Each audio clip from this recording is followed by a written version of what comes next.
subhanaka la ilma lana illa ma 'allamtana innaka antal alimul hakim wa tub 'alaina innaka antat tawwabur rahim. Alhamdulillah, segala puji bagi Allah Subhanahu wa taala yang masih memberikan kesempatan hidup, diberinya taufik hidayah, serta kita tetap dalam keadaan iman dan Islam. Mudah-mudahan dengan iman dan Islam, dengan taufik dan hidayah itulah Allah Subhanahu wa taala akan selalu memberikan rahmatnya kepada kita dunia dan akhirat, sehingga kita akan meninggal dalam keadaan husnul khatimah, dimasukkan Allah Subhanahu wa taala ke dalam surga bighairi hisab. Amin ya rabbal alamin. Bapak Ibu rekan dengar, saudara-saudaraku umat Rasulullah sallallahu alaihi wasallam, insyaallah hari ini kita akan melanjutkan pengajian kita tentang sebuah kitab Bidayatul Hidayah yang disusun oleh Al-Imam Al-Ghazali radhiyallahu an, di mana kita memasuki bab yang atau mengatur tentang adab-adab ketika kita masuk ke dalam masjid. Di antaranya kita disuruh berdoa yang bunyinya seperti ini: Allahumma hadad du'a wa alaikal ijabah wa hadal jahdu wa alaikat tuklan wa inna lillahi wa inna ilaihi raji'un wa la hawla wa la quwwata illa billahi al azim. Allahumma ya dhal habli syadid wal amri rashid, as'aluka al-amna yawmal wa'id wal jannata yawmal khulud ma'al muqarrabin syuhud wal ruk'a'is sujud al-mufina laka bil uhud innaka rahimun wadud wa anta taf'alu ma turid. Yang kalau kita terjemah, ya Allah, inilah doa kami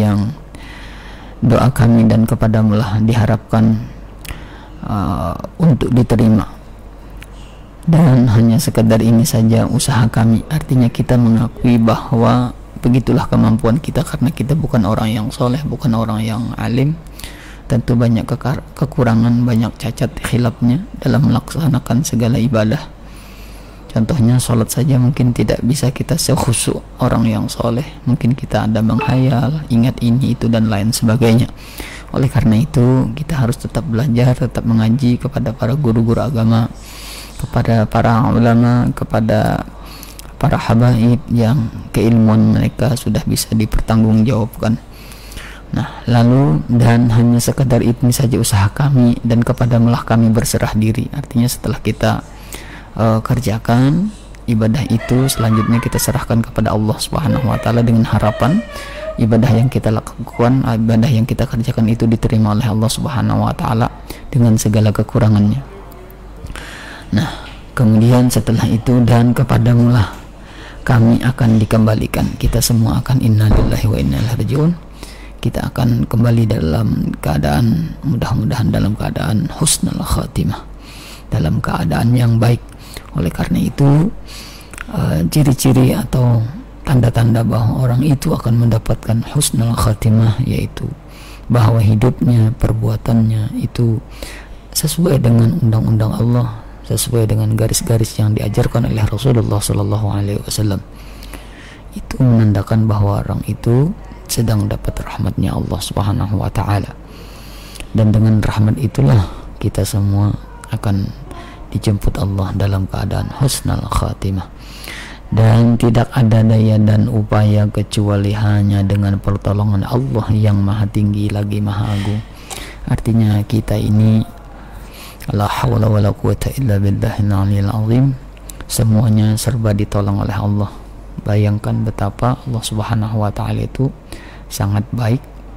Kenapa? Karena yang menyuruh untuk dekat dengan Allah adalah Allah, yang menyuruh untuk sholat adalah Allah, yang menyuruh berzikir adalah Allah, yang menyuruh memperbanyak tasbih, tahlil dan lain-lain sebagainya itu adalah Allah.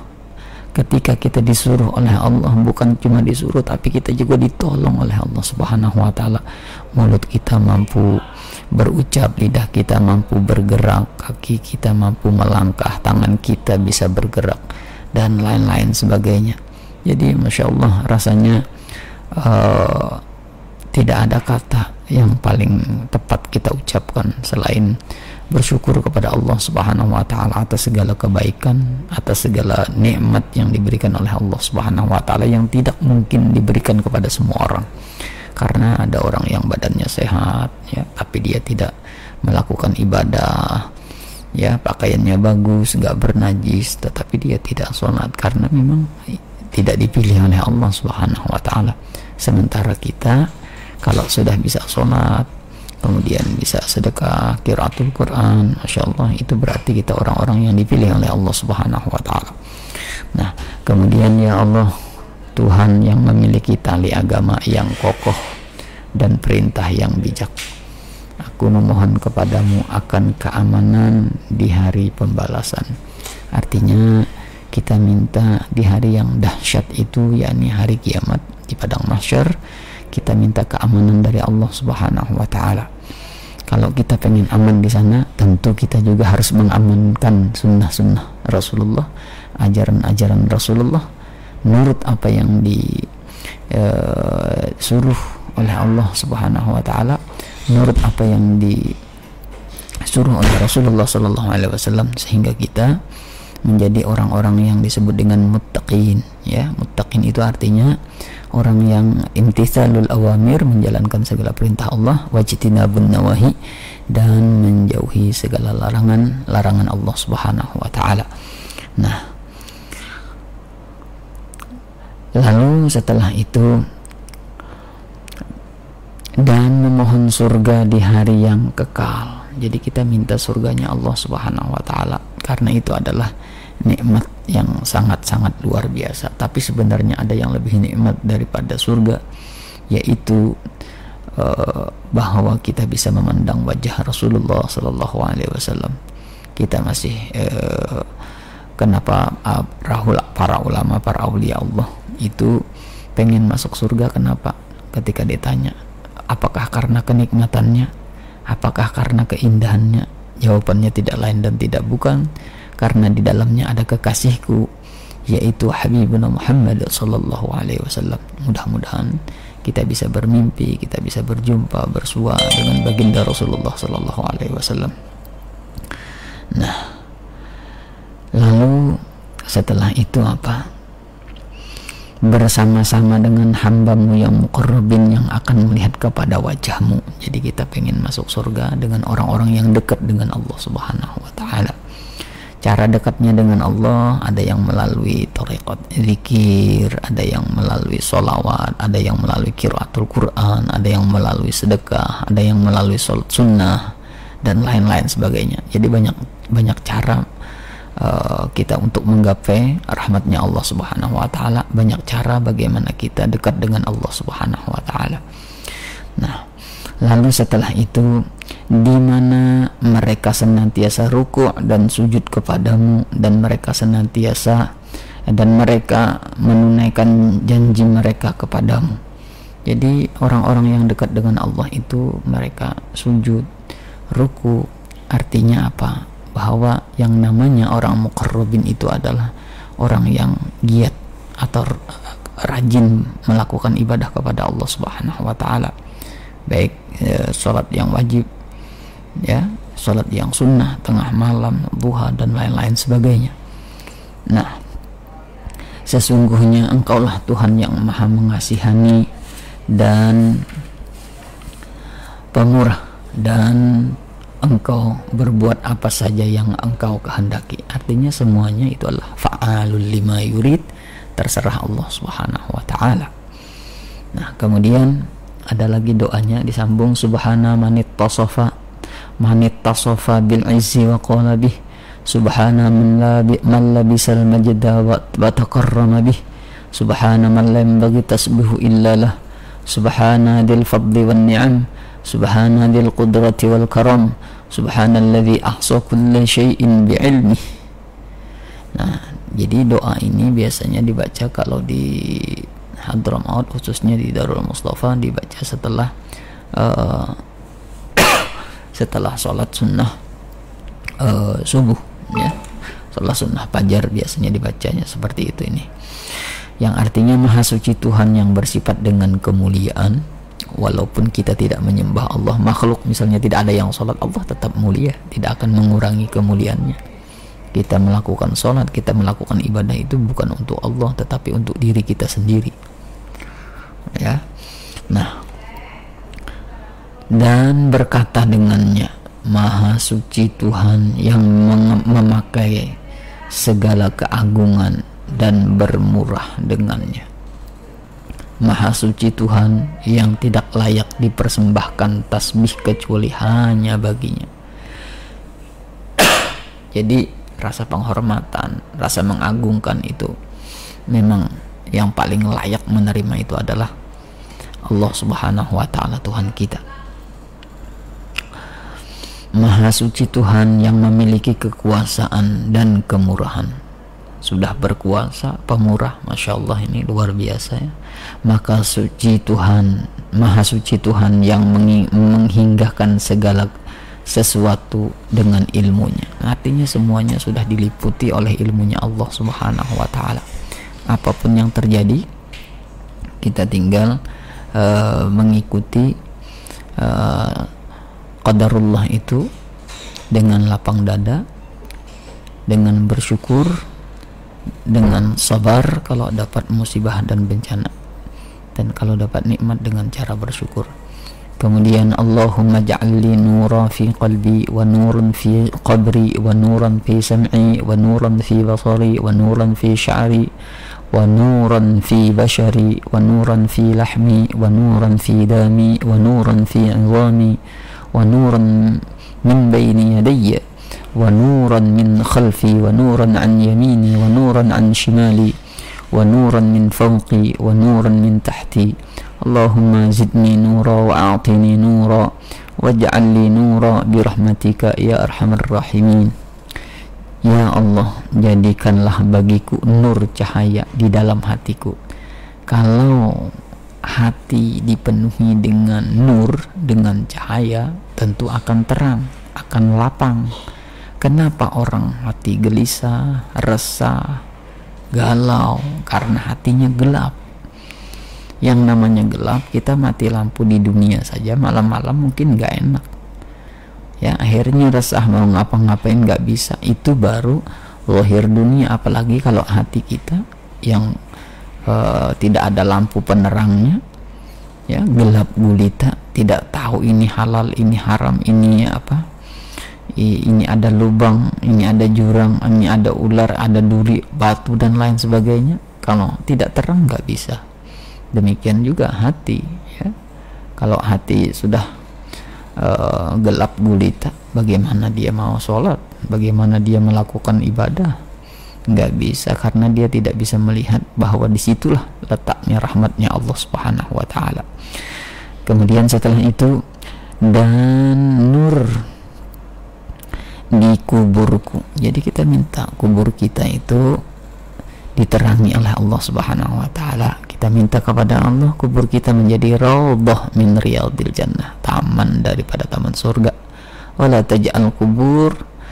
taj'al kuburana, jangan jadikan kubur kami hufrah min hufarin niran, jurang daripada jurang api neraka.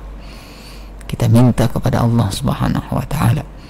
Lalu, dan nur pada pendengaranku. Artinya kalau telinganya ya, pendengarannya itu sudah dipenuhi dengan nur, maka yang didengarnya itu hanya sesuatu yang diridhoi oleh Allah Subhanahu wa Ta'ala, sesuatu yang disenangi oleh Allah Subhanahu wa Ta'ala. Tentu kalau Allah Subhanahu wa Ta'ala senang, Rasulullah pun pasti juga akan senang. Nah, lalu, dan nur pada penglihatanku. Kalau mata kita sudah bercahaya, tentu yang dilihat itu tahu, oh ini boleh dilihat, ini tidak. Apa yang harus dipandang, mata harus memandang Al-Quran, memandang istrinya sendiri, bukan memandang kepada sesuatu yang diharamkan oleh Allah, memandang yang bukan muhrimnya, kemudian memandang aurat dan lain-lain sebagainya. Dan nur di rambutku, bahkan kita di rambut kita pun pengen dijadikan oleh Allah Subhanahu wa Ta'ala cahaya. Dan nur pada kulitku, dan nur pada dagingku, dan nur pada darahku, dan nur pada tulangku, dan nur di hadapanku. Wah, sudahlah. Kalau kita ibarat kata bawa senter ada di hadapan kita, di tangan kita senter, kita mau jalan ke depan kan gampang ya, karena terang, ada cahaya tadi. Nah, dan nur di belakangku, bahkan di belakang pun ada cahaya, dan nur di kananku, dan nur di kiriku, an shimali wa nuran fi wa nuran an yamini wa nuran an shimali. Nah, jadi mintalah cahaya kepada Allah Subhanahu wa taala. Makanya doa sangat bagus sekali ini, doa yang masya Allah luar biasa.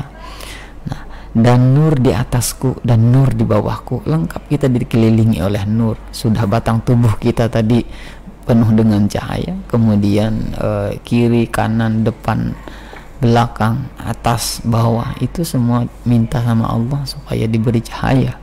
Supaya apa? Supaya hidup kita ini, hati kita ini cenderung hatinya, senang hatinya kepada jalan-jalan akhirat, kepada jalan-jalan yang mendekatkan diri kepada Allah Subhanahu wa taala. Nah, lalu setelah itu, ya Allah, tambahkanlah aku nur. Jadi kita minta Allahumma zidni nura, ya Allah, tambahkanlah kepadaku cahaya itu, dan berikanlah kepadaku sebesar-besar nur dengan kemurahan-Mu ya Allah. Nah, yang maha pemurah daripada segala yang pemurah. Jadi Allah Ta'ala tuh maha pemurah dari segala yang pemurah. Nah, minta kita sama Allah tadi dengan kemurahannya sebesar-besar nur. Artinya semakin besar nurnya, semakin besar lampunya lah, ibaratnya semakin besar wattnya, maka akan semakin terang jalannya. Tahu persis ini tidak boleh, tahu persis ini boleh ya, ini tahu persis ini misalnya subhat, tahu persis ini makruh, ini mubah, dan lain-lain sebagainya, tahu. Lalu kata beliau, apabila engkau selesai membaca doa ini, janganlah engkau sibuk kecuali hanya dengan menunaikan sembahyang yang fardu, jadi melaksanakan sholat fardu. Lalu setelah itu, atau berzikir, boleh berzikir, atau bertasbih, boleh juga baca tasbih, atau membaca Quran, qiraatul Quran, boleh ya. Yang penting tidak ngomong masalah duniawi, karena waktu itu waktu yang sangat-sangat mubarak ya, sangat-sangat berkah. Dan apabila engkau mendengar panggilan azan di ketika itu, maka berhentilah dan berikanlah perhatianmu untuk menjawab azan. Jadi kalau ada orang azan, kita mendengarnya, alangkah baiknya kalau kita mampir dulu ke masjid untuk sholat, karena kita tidak tahu kapan akan dijemput oleh Allah Subhanahu wa taala. Jangan-jangan kita berpikir nanti sholat di rumah sajalah, tanggung. Ternyata sebelum nyampe rumah, misalnya takdir Allah terjadi, dia naudzubillah min dzalik, tabrakan atau kecelakaan. Nah, maka itu berarti dia belum sempat melaksanakan sholat ya. Lalu setelah itu, apabila engkau mendengar panggilan azan di ketika itu, maka berhentilah dan berikanlah perhatianmu untuk menjawab azan. Dan apabila muadzin berkata Allahu Akbar, maka jawab olehmu seperti perkataannya. Jadi Allahu Akbar, Allahu Akbar, jadi kita saut Allahu Akbar, Allahu Akbar, dan begitulah seterusnya. Asyhadu an la ilaha illallah, kita saut juga asyhadu an la ilaha illallah. Asyhadu anna Muhammadar Rasulullah, kita saut juga asyhadu anna Muhammadar Rasulullah. Nah, kecuali pada kalimat hayya 'alas shalah dan hayya 'alal falah, maka hendaklah engkau jawab, kata beliau, dengan perkataan la haula wala quwwata illa billahil aliyil azim. Dan apabila muadzin itu tukang azan, melawungkan atau mengumandangkan di ketika subuh, as-salatu khairum minan naum, salat itu lebih baik daripada tidur. Nah, maka hendaknya engkau menjawab dengan perkataan shadaqta wa bararta wa ana ala dzalika minasyahidin. Engkau benar, engkau betul, ya, engkau sahih, dan engkau telah berbuat baik. Sesungguhnya aku bersaksi atas yang demikian itu. Jadi ketika orang azan itu ada aturan-aturannya, ada doa-doa khusus yang kadang-kadang kita tidak tahu, ya. Nah, dan apabila engkau mendengar iqamah, maka jawablah dengan seumpama yang diucapkan oleh muadzin. Jadi kayak tadi juga, ya. Dan perkataan, dan pada perkataan qad qamatis shalah, ya, atau sembahyang sudah dekat didirikan, sudah dekat dengan didirikan, maka dan mengekalkan selama masih kekal, atau masih kekal lagi segala langit dan bumi. Jadi ada doanya itu ketika qad qamatis shalah, qad qamatis shalah aqamahullahu adamaha ma damatis samawati wal ard, yang artinya tadi mudah-mudahan Allah Ta'ala mendirikannya atau mendirikan sembahyang dan mengekalkannya selama masih kekal lagi segala langit dan bumi. Jadi sunnahnya kita ketika sudah muadzin qad qamatis shalah, qad qamatis shalah, maka sudah berdiri semua jamaah, mengambil barisannya, mengambil shafnya di depan, dirapatkan, diluruskan. Nah, Allah, dan apabila engkau selesai menjawab azan subuh, maka baca olehmu Allahumma inni as'aluka inda huduri salatika wa aswati du'aika wa idbari laylika wa iqbali naharika an tu'tiya Muhammadanil wasilah wal fadilah wad darajatar rafi'ah wab'athhu al-maqam al-mahmud alladhi wa'adta ya arhamar rahimin. Ini Rasulullah pernah bersabda, siapa yang setelah adzan dia berdoa dengan seperti ini, atau yang biasa kita baca, Allahumma rabb hadhihi da'wati tammati sayyidina Muhammadin al-wasilata wal fadilah wasyarafa wad darajatal 'aliyatar rafi'ah wab'athul maqamal mahmud alladzi wa'adta innaka la tukhliful mi'ad. Maka kata Rasulullah, wajabat lahu syafaati, maka dia wajib dapat syafaatku. Nah, cuma jangan disalahkan, nanti ada orang azan kita sahut seperti itu tapi kita tidak sholat. Nah, alangkah baiknya kalau kita, dan memang seharusnya satu kewajiban kita harus sholat. Nah, apabila engkau, kata beliau, kita terjemah dulu, ya Allah, aku memohon kepadamu ketika hadir waktu sholatmu ini, dan ketika terdengar suara panggilanmu, dan ketika lenyapnya malam dan datangnya siang, supaya engkau memberikan kepada penghulu kami Nabi Muhammad sallallahu alaihi wasallam akan wasilah, kedudukan yang paling tinggi di dalam surganya Allah. Memang tidak ada kedudukan yang paling tinggi selain kedudukannya Rasulullah sallallahu alaihi wasallam, dan kelebihan serta derajat yang tinggi. Kita mendoakan Rasulullah, walaupun Rasulullah tanpa kita doakan pun sudah masya Allah di hadapan Allah, ya.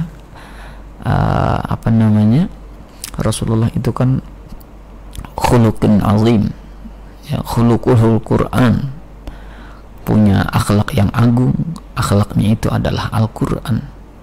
Jadi masya Allah luar biasa akhlaknya Rasulullah tuh. Kalau berbicara tentang akhlaknya Rasulullah, salah satu misalnya ketika satu saat Rasulullah dengan para sahabat ngumpul, mereka makan kambing, tiba-tiba ada tercium bau kentut lah, ya. Lalu para sahabat ini saling bisik, siapa yang kentut, siapa yang kentut. Akhirnya kata sahabat, ini nanti kalau mau sholat yang berwudu berarti itu yang kentut. Tapi masya Allah akhlaknya Rasulullah Sallallahu Alaihi Wasallam Kata Rasulullah, setelah selesai makan, siapa saja tadi yang makan daging unta, silahkan ambil air wudhu, kita sholat. Masya Allah, Rasulullah tutupi aibnya, ya. Jadi kalau kita, kata ulama, kalau kita menasehati seseorang di depan orang banyak, itu bukan menasehati, tapi itu membuat malu. Tetapi kalau kita pengen menasehati seseorang, maka kita bisa chat pribadi, misalnya kalau zaman sekarang, atau main telepon, atau kita datang berhadapan berduaan, itu yang namanya nasihat. Tapi kalau di tengah orang banyak, itu namanya membuat malu, kasihan orang, ya. Nah, lalu dan kelebihan serta derajat yang tinggi dan engkau karuniakan kepada baginda makom tempat yang terpuji yang telah engkau janjikan kepadanya. Pastilah Rasulullah makomnya paling tinggi, tidak ada makom yang paling tinggi selain daripada makomnya Rasulullah Sallallahu Alaihi Wasallam. Keagungannya, kemuliaan, akhlaknya, budi pekertinya, ibadahnya, dan lain-lain sebagainya, sebagai seorang manusia paripurna, seakan-akan beliau itu menciptakan dirinya sendiri. Lahirnya tampan, ganteng, luar biasa, ya, batinnya juga Masya Allah, ya. Nah, mudah-mudahan kita bisa mengikuti jejak langkah beliau, ya, walaupun harus tertatih-tatih. Kita cuma menunggu, setiap kita cuma sedang menunggu malaikat Israel akan datang kepada kita, akan menjemput kita. Nah, lalu setelah itu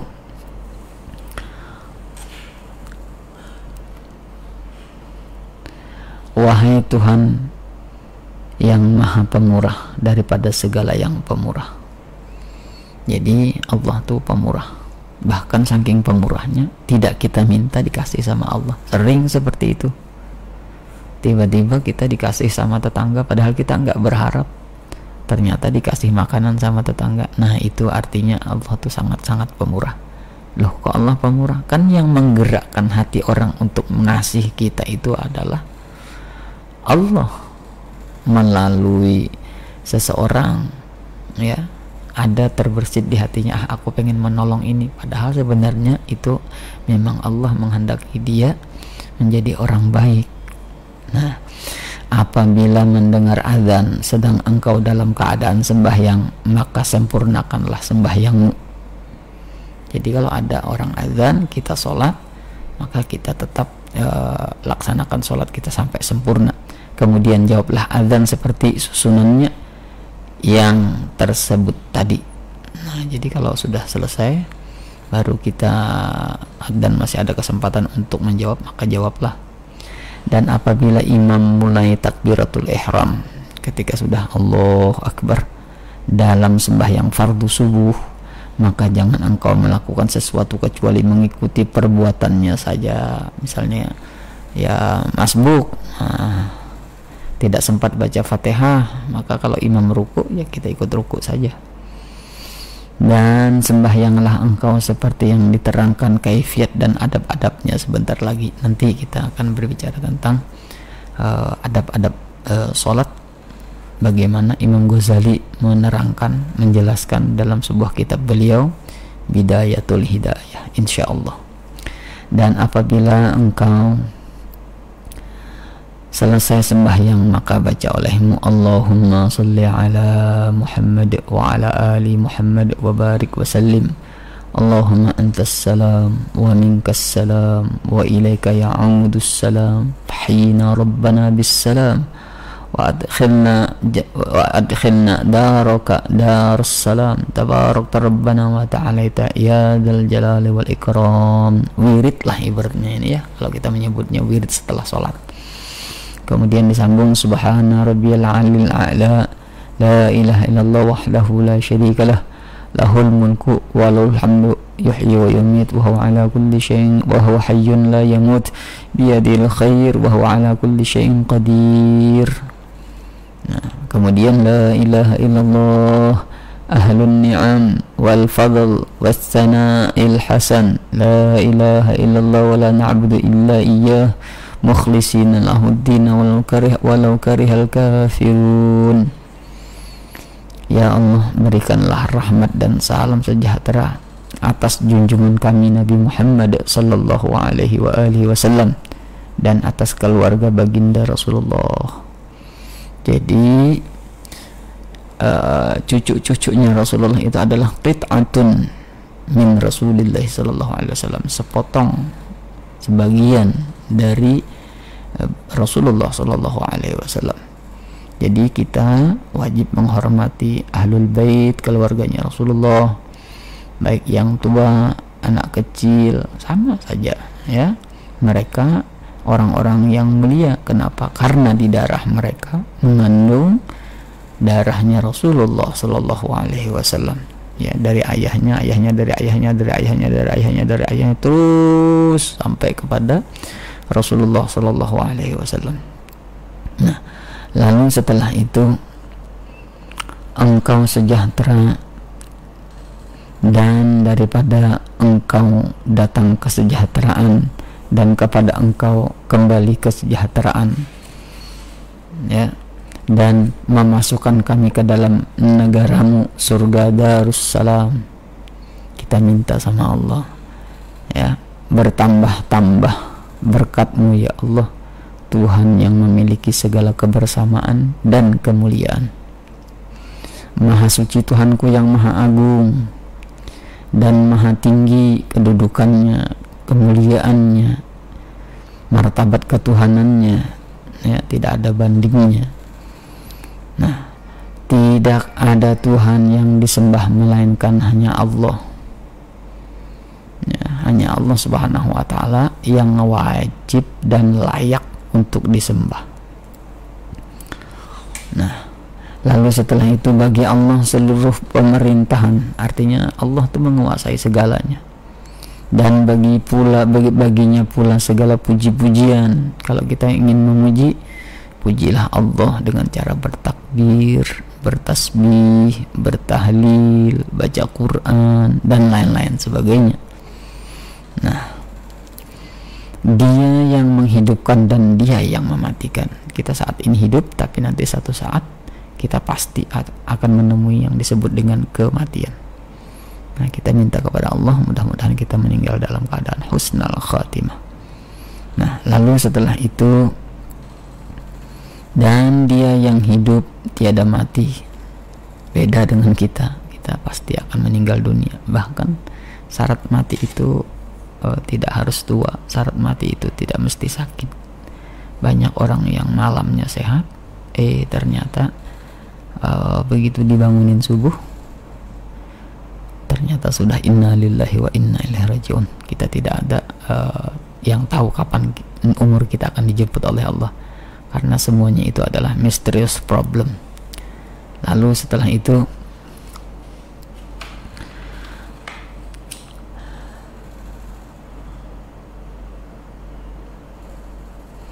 Maha suci Tuhanku yang maha agung dan maha tinggi, tidak ada Tuhan yang disembah melainkan hanya hanya Allah, tiada sekutu baginya.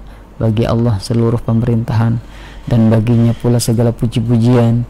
Dia yang menghidupkan dan Dia yang mematikan, dan Dia yang hidup tiada mati, dan Dialah yang menguasai segala sesuatu. Tiada Tuhan yang patut disembah dengan sebenarnya, la ma'bud bihaqqin illallah, melainkan hanya Allah subhanahu wa ta'ala. Nah, Tuhan yang sangat banyak nikmat dan kelebihan, sekalipun kita minta sebanyak-banyaknya, ya, bukan tambah berkurang nikmat Allah, tidak, tetapi mungkin akan semakin bertambah apabila kita sedekahkan. Karena apa? Karena sedekah itu, kata Rasulullah, bal yazdad akan bertambah.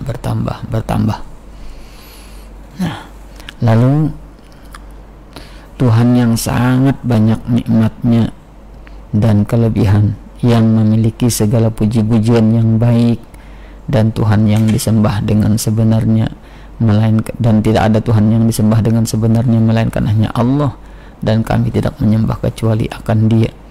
dengan ikhlas kami beragama baginya walaupun dibenci oleh orang-orang kafir. Tentu orang-orang di luar sana yang tidak seagama dengan kita adalah yang benci, ada yang tidak suka dengan kita, tapi itu biasa saja, santai saja kita, ya. Nah, lalu setelah itu hendaklah, kata beliau, engkau membaca doa yang singkat tetapi penuh makna. Ini tadi setelah wiridan, setelah salam wiridan, terus berdoa, diajarkan juga doanya oleh beliau. Dan ini adalah doa yang diajarkan Rasulullah kepada Siti Aisyah, istri beliau. Setelah ini, kata beliau, hendaklah membaca doa yang singkat tetapi penuh makna, yaitu doa yang diajarkan Rasulullah SAW kepada istri tercintanya Sayyidatuna Aisyah radhiyallahu anha.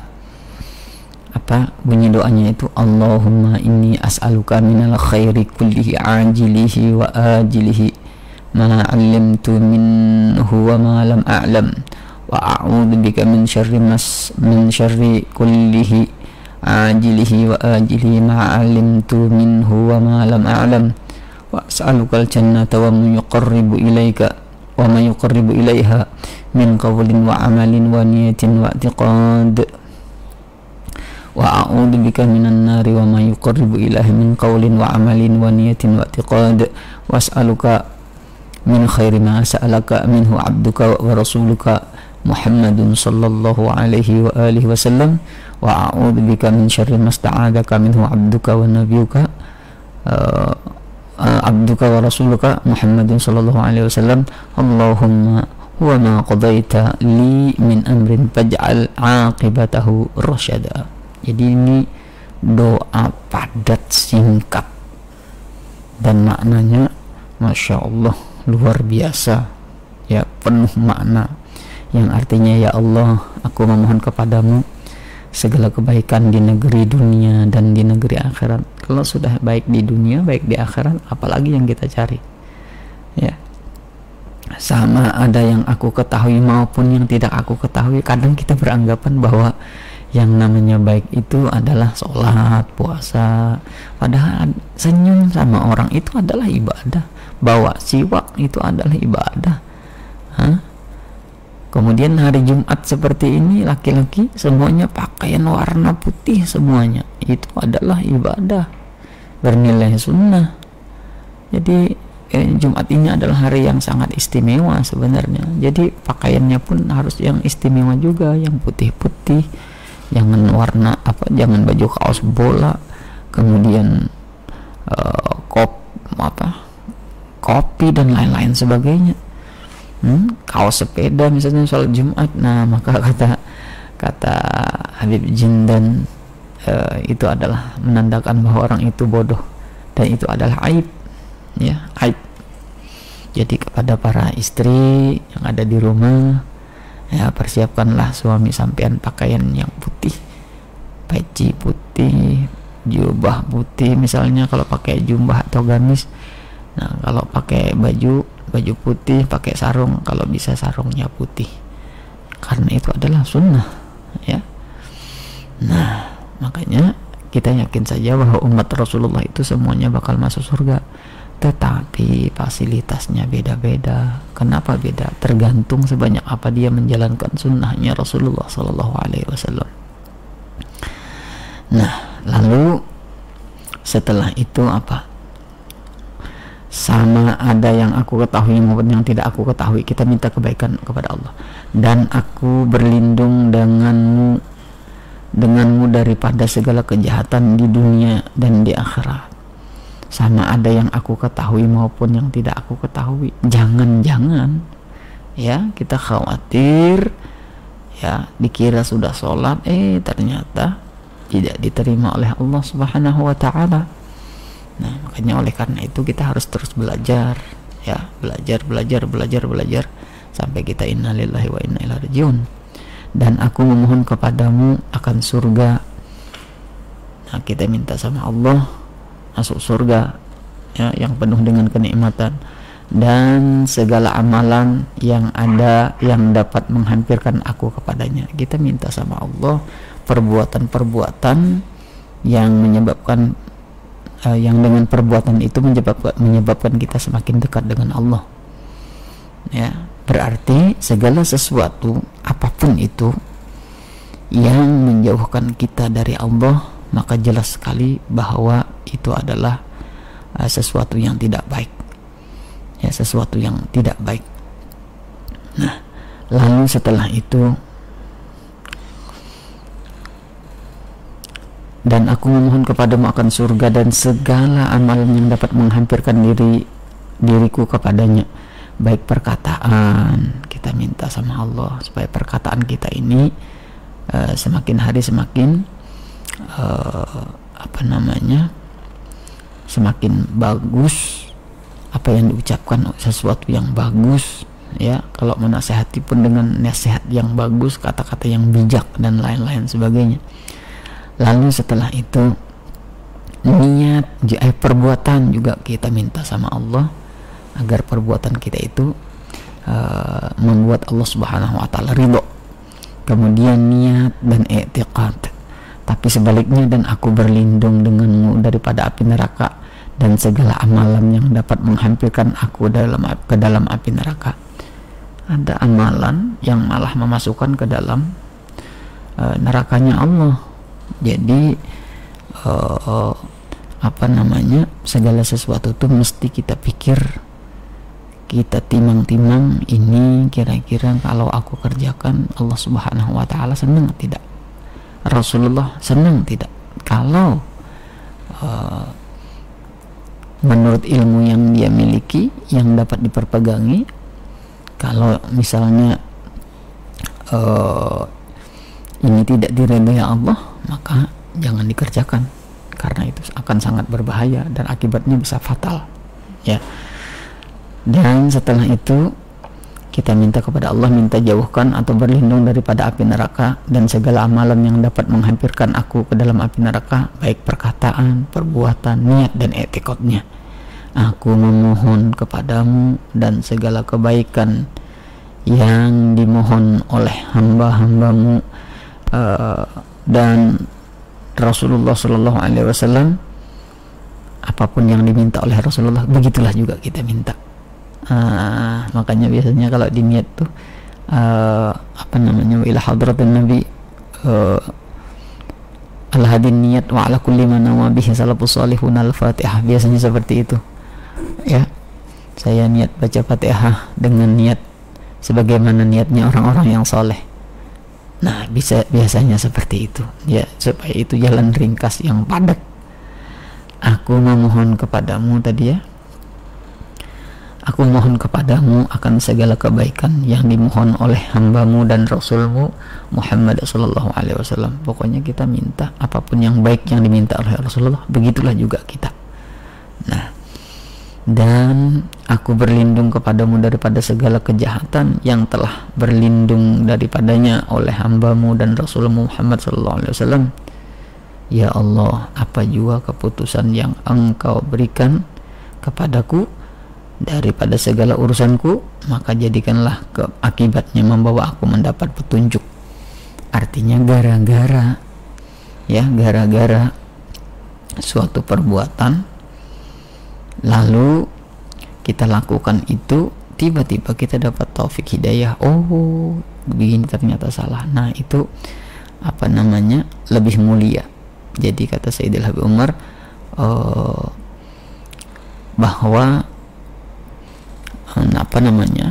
ibadah yang melahirkan kesombongan, merasa diri mulia, itu lebih jelek daripada orang yang ahlu maksiat tapi dia merasa menyesal dengan apa yang dia kerjakan.